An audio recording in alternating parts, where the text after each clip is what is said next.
सूरज तिवारी और आप देख रहे हैं हमारा यूट्यूब चैनल गुरु द्रोणाचार्य अकेडमी। स्टूडेंट, जैसे कि आप लोग जानते हैं कि एमसीक्यूज की तैयारी करना बहुत ज़्यादा जरूरी है, क्योंकि जो टर्म 1 के एग्जाम होने वाले हैं वो है एमसीक्यू बेस्ड। तो और जो आप स्टूडेंट्स होते हैं आपको एमसीक्यूज ढूंढने में भी बहुत दिक्कत होती है, पर चिंता की कोई बात नहीं है। मैं आपके लिए सारे इंपॉर्टेंट एमसीक्यूज एक ही जगह पर लेकर आता हूँ। इसलिए अगर आपको हमारा कंटेंट पसंद आता है ना, तो हमारे चैनल को लाइक जरूर करना। तो आज की जो हमारी वीडियो है वो है इंडियन इकोनॉमी के चैप्टर नंबर 4 के ऊपर, जिसका नाम है पॉवर्टी। पॉवर्टी एक ऐसा टॉपिक है ना जिसको लेकर हमारा देश बहुत ज्यादा परेशान है, बिकॉज गरीबी इस देश की सबसे बड़ी प्रॉब्लम है। और हर सरकार आती है, कहती है गरीबी को हटाएंगे, पर कोई भी सरकार इसको अपने वादे को फुलफिल करने में अभी तक तो सक्सेसफुल नहीं हो पाई है। तो चलिए, हमारा जो आज का टॉपिक है वो होगा इसके कुछ इंपॉर्टेंट क्वेश्चंस को लेना। तो बिना किसी देरी के लेते हैं इसका पहला क्वेश्चन आया, dash scheme started in 1993 to create self employment opportunities for educated unemployed youth in the rural area and small towns. यानी कि जो हमारे जो रूरल एरियाज होते हैं, जो स्मॉल टाउन्स होते हैं, वहां पे जो पढ़े लिखे बेरोजगार थे उनके लिए एक स्कीम सरकार ने निकाली 1993 में, जिससे वो सेल्फ एम्प्लॉयमेंट अपॉर्चुनिटीज अपने अंदर क्रिएट कर पाए। ऑप्शन है A national rural employment guarantee act, B prime minister Rozgar, C Swarna Jayanti Gram Rozgar Yojana, या D national rural livelihood mission. तो इसका जो करेक्ट आंसर है वो है हमारे सामने प्राइम मिनिस्टर रोजगार योजना। तो इसका करेक्ट आंसर हमारे सामने है वो है प्राइम मिनिस्टर रोजगार योजना, जिसकी स्टार्टिंग महात्मा गांधी जी के बर्थडे पे यानी कि 2 अक्टूबर 1993 को करी गई थी। तो इसके बारे में और थोड़ा जानते हैं। एक मैंने पैसाबाजार.com से ये मैं एक स्लाइड लेकर आया हूँ, जिस स्लाइड के थ्रू आप समझ पाएंगे कि हमें क्या क्या, अगर आज के तारीख में इसके लिए लोन चाहिए, पैसे चाहिए, तो हमें क्या क्या रिक्वायरमेंट है। तो चलिए बढ़ते हैं नेक्स्ट क्वेश्चन की तरफ। नेक्स्ट क्वेश्चन हमारे सामने आया वो है, the government use dash as a proxy for income of household to identify the poor. हम जो गवर्नमेंट है वो कैसे आइडेंटिफाई करती है कौन सा हाउस होल्ड यानी कि घर गरीब है। तो इसके ऑप्शन है, एक क्वार्टरली पर कैपिटल एक्सपेंडिचर, बी मंथली पर कैपिटल एक्सपेंडिचर, सी ईयरली पर कैपिटल एक्सपेंडिचर, या डी बाई ईयरली पर कैपिटल एक्सपेंडिचर। तो जिसका करेक्ट आंसर है वो है मंथली पर कैपिटल एक्सपेंडिचर।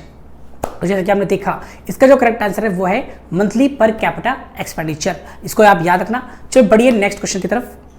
तो नेक्स्ट क्वेश्चन हमारे सामने आया वो है, poverty gap implies the gap between the rich and the poor, the given statement is. जो पॉवर्टी गैप होता है उसका मतलब क्या होता है, gap between rich and poor. तो हमें बताना है कि ये स्टेटमेंट सही है या गलत है। इसका ऑप्शन है A true, B false, C partial true, या पार्शियली फॉल्स। तो इसका करेक्ट आंसर है वो है फॉल्स। तो ये पॉवर्टी गैप का मतलब क्या होता है, difference between the poverty line and the actual income level of those living below the poverty line. यानी कि पॉवर्टी गैप पे हम जो स्टडी करते हैं वो करते हैं जो पॉवर्टी लाइन है उसको, और जो एक्चुअल जो लोग हैं ना उनकी इनकम के, जो बिलो पॉवर्टी लाइन के लोग हैं उनकी इनकम के गैप को। तो चलिए बढ़ते हैं नेक्स्ट क्वेश्चन की तरफ।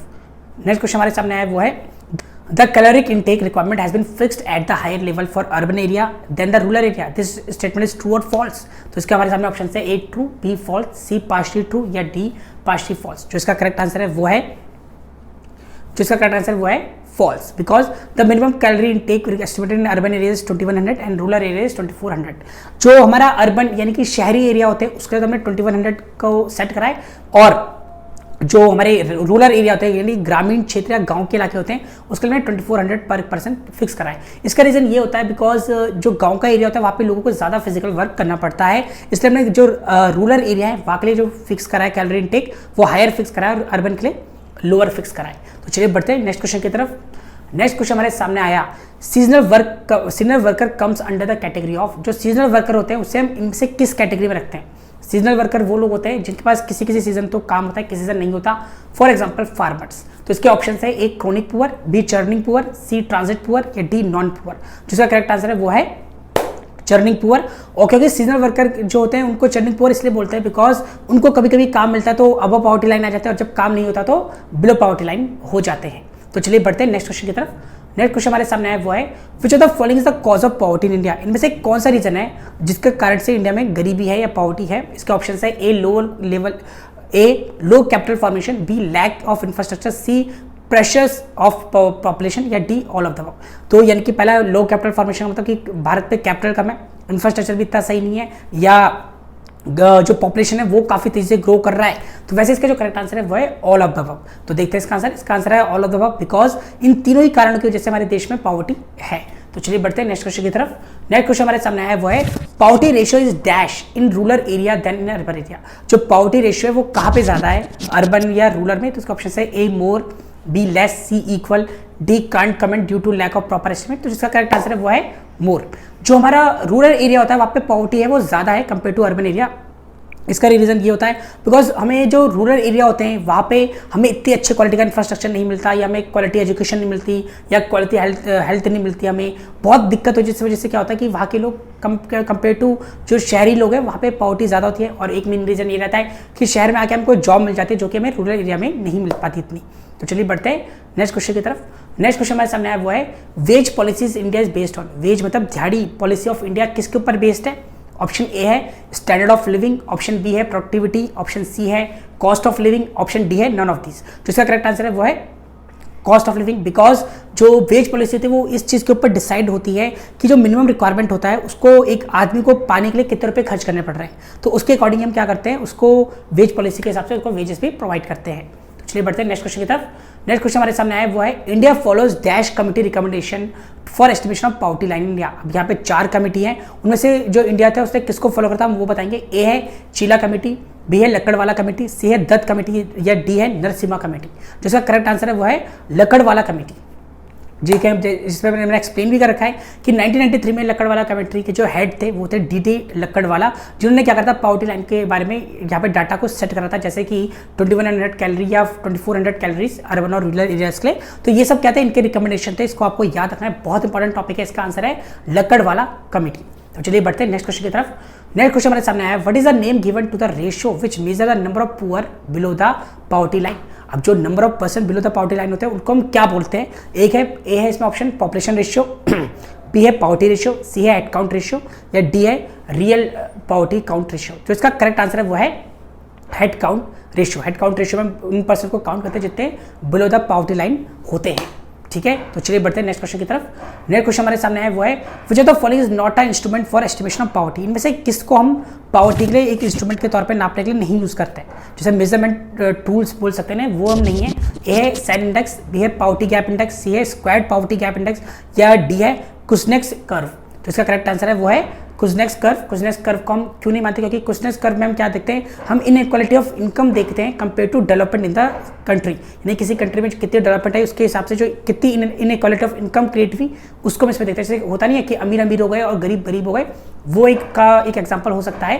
तो इसलिए इसका करेक्ट आंसर क्या है कुजनेक्स कर्व। तो चलिए बढ़ते हैं नेक्स्ट क्वेश्चन की तरफ। वह है which of the following is the cause of poverty in India. इनमें से क्या एक कॉज ऑफ पॉवर्टी है? वो है high growth rate of population, B lack of social economic infrastructure, C है indebtedness of rising income inequalities. तो high population growth तो आप जानते हैं जो पॉपुलेशन तेजी से बढ़ रही है। Lack of social economic infrastructure मतलब क्या होता है कि हमारे पास बेसिक इंफ्रास्ट्रक्चर की कमी है, एजुकेशन की कमी है। सी है indebtedness and rising income inequalities. Rising income inequalities मतलब क्या होता है कि अमीर तो अमीर हो रहे, गरीब गरीब हो रहे हैं, या डी है ऑल ऑफ दिस। जो इसका करेक्ट आंसर है वो है ऑल ऑफ दिस, क्योंकि इन तीनों ही फैक्टर की वजह से हमारे यहाँ पॉवर्टी ग्रो कर रही है। तो चलिए बढ़ते हैं नेक्स्ट क्वेश्चन की तरफ। इसमें एक क्वेश्चन है who was the first to use the concept of poverty in India. इनमें से कौन सा ऐसा इकोनॉमिक्स थे या कौन से पर्सन थे जिन्होंने फर्स्ट टाइम पॉवर्टी के कॉन्सेप्ट को इंडिया में लाए? तो ए है जवाहरलाल नेहरू, बी है दादा भाई नौरोजी, सी है महात्मा गांधी, डी है बी.आर. अम्बेडकर। तो देखिए वैसे इसका जो करेक्ट आंसर है वो है दादा भाई नौरोजी।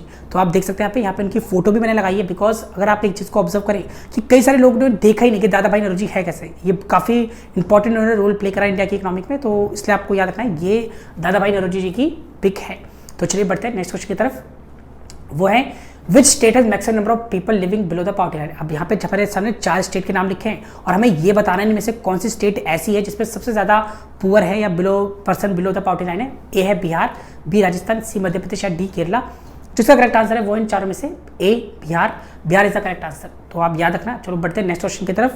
नेक्स्ट क्वेश्चन हमारे सामने आया वो है the absolute number of poor in the country has dash and the some state has have less proportion of poor than even the national average. तो हमें बताना है कि कुछ जो हमारी पॉवर्टी है वो कैसी हुई है, राइज हुई है या डाउन हुई है। तो इसका आंसर है A go down, B gone up, C remain the same, C can't comment. जो इसका करेक्ट आंसर है वो है गॉन डाउन। जो हमारी इंडिया में पॉवर्टी का जो है काउंट कम हुआ है, पर मैं आपको बता दूं जैसे कि आप लोग जानते हैं कि अभी लॉकडाउन लगा था, लॉकडाउन की वजह से वापस से ये रेशियो अब की तरफ हो चुका है। हमारे इंडिया में पॉवर्टी रेशियो काफ़ी तेजी से बढ़ रहा है। इसे अभी करंट फिगर्स हमारे सामने नहीं है, पर जो अभी एस्टिमेट्स हैं उनके हिसाब से ये माना जा रहा है कि हाँ इस बार क्या होगा, पॉवर्टी बढ़ गई है, क्योंकि कई सारे लोगों की जॉब चली गई। जॉब ना होने की वजह से लोग अपनी बेसिक इनकम को भी फुलफिल नहीं कर पा रहे, बेसिक रिक्वायरमेंट को भी फुलफिल नहीं कर पा रहे। तो चलिए बढ़ते हैं नेक्स्ट क्वेश्चन की तरफ। वो है a series of effort to tackle the problem of poverty begin with. अब जो हमारे पॉवर्टी को टैकल करने की जो स्टार्टिंग हुई थी वो कौन से ईयर 5 ईयर प्लान से हुई थी? तो इसके है first 5 year plan, B second 5 year plan, third 5 year plan या डी फोर्थ 5 ईयर प्लान। जिसका करेक्ट आंसर है वो है फोर्थ 5 ईयर प्लान। जैसे आप देख सकते हैं इसका करेक्ट आंसर क्या है, फोर्थ 5 ईयर प्लान। इस प्लान के बाद ही पॉवर्टी को टैकल करने की हमारे यहाँ पूरी तैयारी स्टार्ट करी गई थी, एफर्ट करे गए थे। तो चलिए बढ़ते हैं नेक्स्ट क्वेश्चन की तरफ।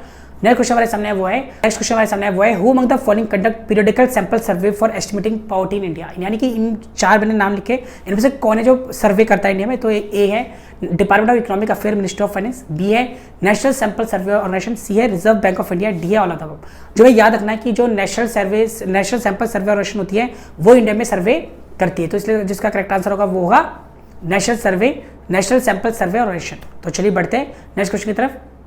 Which of the given statement clearly explain the concept of absolute poverty? इनमें से किन स्टेटमेंट में एब्सोल्यूट पॉवर्टी के बारे में पता चलता है? ऑप्शन ए है poverty in terms of absolute number of people, B poverty in terms of basic minimum calorie requirement, C poverty in the terms of prevailing level of inflation, D poverty in terms of prevailing level of unemployment. तो हमें कैसे पता चलता है poverty का? वो है इसका आंसर हम देखते हैं, इसका आंसर हमारे सामने है वो है poverty in terms of basic minimum calorie requirement. क्योंकि हम जो पॉवर्टी को नापते हैं वो बेसिक कैलोरी रिक्वायरमेंट में नापते हैं। जैसे कि हमने बताया था कि रूरल एरिया में 2400 और अर्बन एरिया में 2100 कैलोरीज होनी चाहिए पर पर्सन के लिए। तो चलिए बढ़ते हैं नेक्स्ट क्वेश्चन की तरफ।